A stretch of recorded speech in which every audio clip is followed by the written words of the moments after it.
তিনি আর না, যিনি দেখেন তখন তা থেকে তারা বিমুখ হয়ে যায়। তাদেরকে বাদ করবেন ডক্টর দীপ দাস।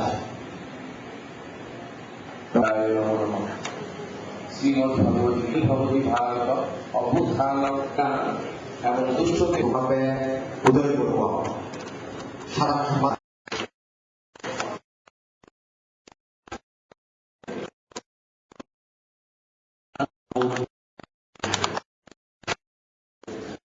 আমি প্রোগ্রামে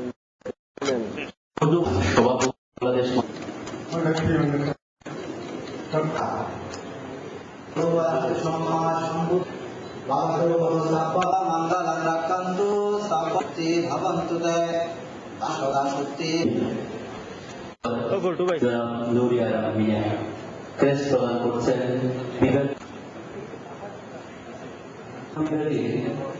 প্রদান করা হচ্ছে ডক্টর হাসান মাহমুদের প্রফেসরকে গ্রহণ করবেন কক্সবাজারের মানবাধিকার কমিশনের সম্মানিত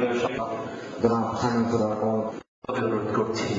ক্রেস দিচ্ছেন ডক্টর হাসান মাহমুদ, চট্টগ্রাম বিভাগ। নির্বাচিত উপজেলা চেয়ারম্যান, সাবেক ছাত্রকে আগত অতিথিবৃন্দ, আসসালামু আলাইকুম। সংশ্লিষ্ট যদি করতে হয়, দেশ যদি ন্যায়ের মানদণ্ডের ভিত্তিতে পরিচালনা করতে হয়, দেশ যদি দম্ভ এবং অর্থে যে অন্যায়গুলো সংঘটিত হয়েছে সেগুলো আমাদের সরকার, মাননীয় প্রধানমন্ত্রী শেখ হাসিনার নেতৃত্বে সরকার জাতির ইতিহাসে যে অন্যায়গুলো সংঘটিত হয়েছিল, জাতির অভ্যুদয়ের উষালগ্নে এদেশের মানুষের স্বাভাবিক আকাঙ্ক্ষাকে যারা দমিয়ে রাখার জন্য অপচেষ্টা চালিয়েছিল, সেটাও মানবাধিকার লঙ্ঘন। মানুষের স্বাভাবিক প্রবৃত্তিকে দমন করার জন্য যারা অস্ত্র ধারণ করেছিল, তারা মানুষের বিরুদ্ধে দাঁড়িয়েছিল, সেটার যদি প্রতিকার করা না হয় এবং ৭৫-এর ১৫ই আগস্ট, ২১শে আগস্ট সহ অন্যান্য যে ঘটনাগুলো জাতির ইতিহাসে মানবতার বিরুদ্ধে সংঘটিত হয়েছে সেগুলোর যদি প্রতিকার না হয়, তাহলে মানবাধিকার প্রতিষ্ঠা করা এবং জ্ঞান ভিত্তিক ন্যায় ভিত্তিক সমাজ প্রতিষ্ঠা করা, ন্যায় মানদণ্ডের ভিত্তিতে দেশ পরিচালনা করা সম্ভব। ইতিহাসের পাতা থেকে এই কলঙ্কগুলোকে মুছে ফেলার স্বার্থে আমরা যুদ্ধ অপরাধীদের বিচার করার উদ্যোগ গ্রহণ করেছি। সেজন্যই মানবতার বিরুদ্ধে ১৯৭৫ সালের ১৫ই আগস্ট যে অপরাধ সংঘটিত হয়েছিল সেটার বিচার সম্পন্ন হয়েছে এবং অপরাধীদের বিরুদ্ধে যে রায়, সে রায় কার্যকর করা হয়েছে। কিন্তু জাতির ইতিহাসে আরো অনেকগুলো অন্যায় হয়েছে। গঠনমূলক সমালোচনায় বিশ্বাস করি। আমাদের সরকার দেশ পরিচালনা করার জন্য, ন্যায়ভিত্তিক সমাজ প্রতিষ্ঠা করার জন্য, মানবাধিকার প্রতিষ্ঠা করার জন্য কেউ যদি গঠনমূলক সমালোচনা করে, তাহলে সেটাকে আমরা গ্রহণ করে তাদেরকে সাধুবাদ দিই। এই ক্ষেত্রে আমি একটি উদাহরণ দিতে চাই।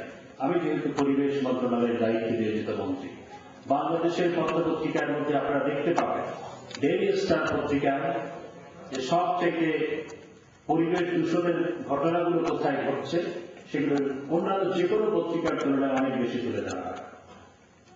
আমরা সেই পত্রিকাকে গত বছর জাতীয় পরিবেশ পদক দিয়েছি, কারণ তারা সরকারকে, সমাজকে দেখাচ্ছে কোথায় কি পাক হয়ে গেছে। যখন হয়ে গেল তখন আর প্রতিকার করার কোন সুযোগ নাই। জলবায়ু পরিবর্তনের বিরূপ প্রভাবগুলো পৃথিবীতে মানুষ আসার আগে যে প্রাণীটি পৃথিবীকে, আজকে মানুষ যখন পৃথিবীকে রুল করেছে, মানুষ আসার আগে যে প্রাণীটি পৃথিবীকে রুল করত তারা হচ্ছে ডাইনোসর। ডাইনোসর পৃথিবী থেকে বিলুপ্ত হয়ে গেছে জলবায়ু পরিবর্তনের কারণে, কোন যুদ্ধ বিগ্রহ, অগ্নুৎপাত কিংবা সুনামির কারণে নয়।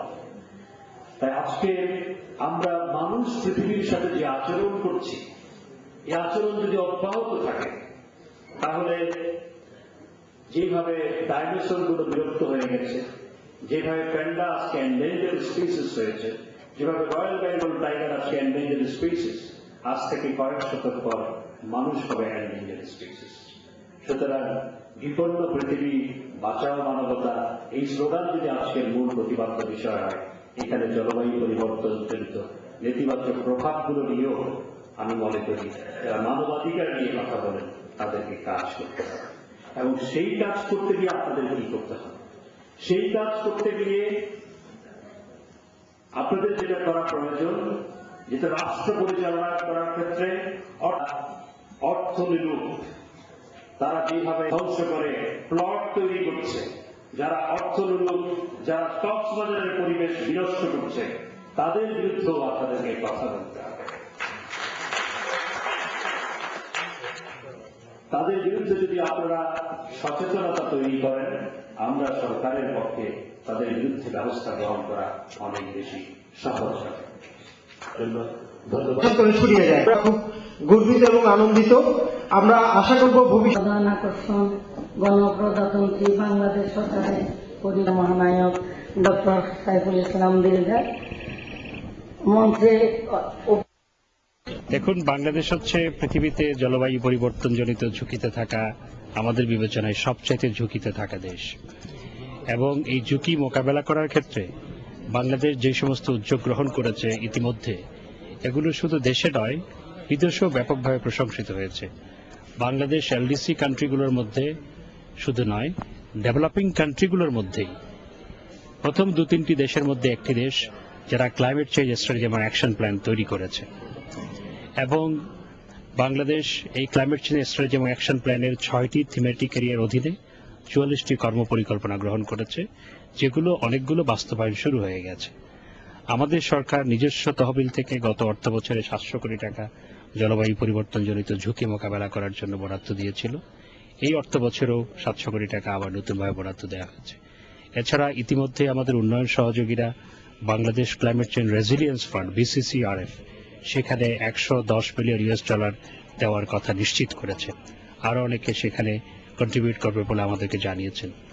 আমরা এই ফান্ড থেকে, অর্থাৎ আমাদের সরকার যেই ফান্ড গঠন করেছে ক্লাইমেট চেঞ্জ ট্রাস্ট ফান্ড, সেই ফান্ড থেকে এবং আমাদের উন্নয়ন সহযোগীরা যেই পয়সা আমাদেরকে ইতিমধ্যে দেওয়ার কথা নিশ্চিত করেছে, সেখান থেকে আমরা ইতিমধ্যেই সরকারের বিভিন্ন প্রকল্প অনুমোদন দিয়েছি। সেখানে কক্সবাজার সহ সমস্ত উপকূলীয় অঞ্চলের যেই উপকূলীয় বন, সেই বন অনেক জায়গায় নষ্ট হয়ে গেছে, অনেক জায়গায় দুষ্কৃতিকারীরা সেই বন ধ্বংস করেছে। সেখানে আবার রিফরেস্টেশন এবং এফরেস্টেশনের প্রোগ্রাম আমরা নিয়েছি। একই সাথে বাংলাদেশের যে উপকূলীয় 700 কিলোমিটার যে বাঁধ, সেই বাঁধের উপর এই উপকূলীয় বাঁধগুলো নির্মাণ করার পর কখনো বনায়ন করা হয়নি। আমরা সেই 7000 কিলোমিটার উপকূলীয় 7000 কিলোমিটার বাঁধের উপর বনায়ন করার জন্য আমরা প্রকল্প গ্রহণ করেছি। আমরা আরও বেশি সাইক্লোন সেন্টার নির্মাণ করার সিদ্ধান্ত গ্রহণ করেছি এবং আমাদের যে আর্লি ওয়ার্নিং সিস্টেম, যেটার কারণে বিভিন্ন দুর্যোগ দুর্বিপাকের সময় আমাদের এখানে হিউম্যান ক্যাজুয়ালিটি আশেপাশের দেশের তুলনায় অনেক কম হয়েছে, সেটাকে আরও মোর ইফেক্টিভ করার আমরা সিদ্ধান্ত গ্রহণ করেছি। আমরা কমিউনিটি রেডিও চালু করার জন্য আমরা লাইসেন্স দেওয়ার সিদ্ধান্ত গ্রহণ করেছি। সুতরাং অনেকগুলো পরিকল্পনা ইতিমধ্যে আমরা গ্রহণ করেছি, অনেকগুলো পরিকল্পনা বাস্তবায়নের কার্যক্রম শুরু হয়ে গেছে এবং বিশেষত কক্সবাজারের জন্য বাংলাদেশ সরকারের বিশেষ দৃষ্টি রয়েছে। কারণ কক্সবাজার শুধুমাত্র উপকূলীয় জেলা নয়, কক্সবাজার বাংলাদেশের পর্যটনের রাজধানী।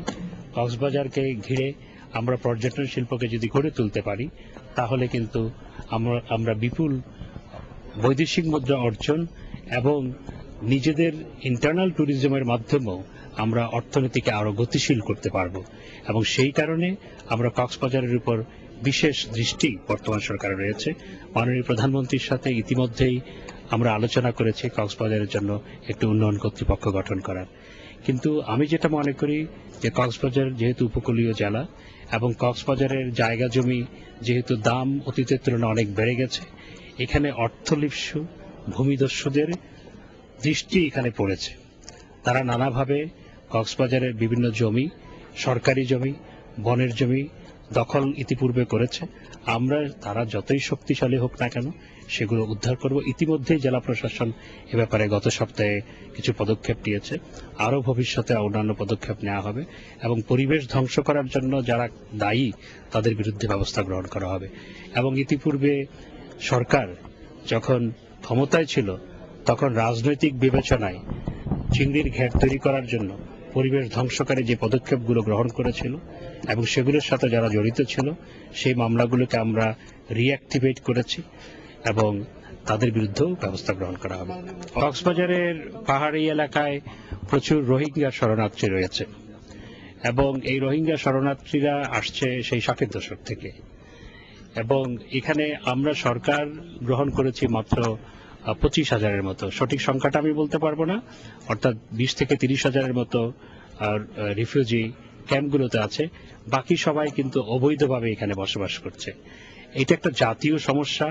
এই সমস্যা নিরসন করার জন্য আমরা ইতিমধ্যে মায়ানমারের সাথে আলাপ আলোচনা করেছি। মায়ানমার সরকার কিছু রিফিউজি ফেরত নেওয়ার কিছুদিন আগ পর্যন্ত আমরা সরকার গঠন করার আগ পর্যন্ত এখানে যে মায়ানমারের অবৈধ রিফিউজি আছে সেটাই তারা স্বীকার করতো না। আমরা অন্তত তাদের সাথে আমরা কূটনৈতিক আলাপ আলোচনা করে তারা স্বীকার করেছে যে এখানে রোহিঙ্গা রিফিউজি অবৈধভাবে এসছে এবং তাদেরকে ফিরিয়ে নিয়ে যাওয়ার জন্য মায়ানমার সরকারকে রাজি করানোর ক্ষেত্রে উদ্যোগ অব্যাহত রয়েছে, এবং এই রোহিঙ্গা রিফিউজিরা যাতে যেখানে সেখানে ঘরবাড়ি নির্মাণ করে পরিবেশ দূষণ করতে না পারে সেজন্য আমরা চিন্তা ভাবনা করছি তাদেরকে কিভাবে ক্যাম্পে বা কোনো বিশেষ স্থানে স্থান করে দেওয়া যায়।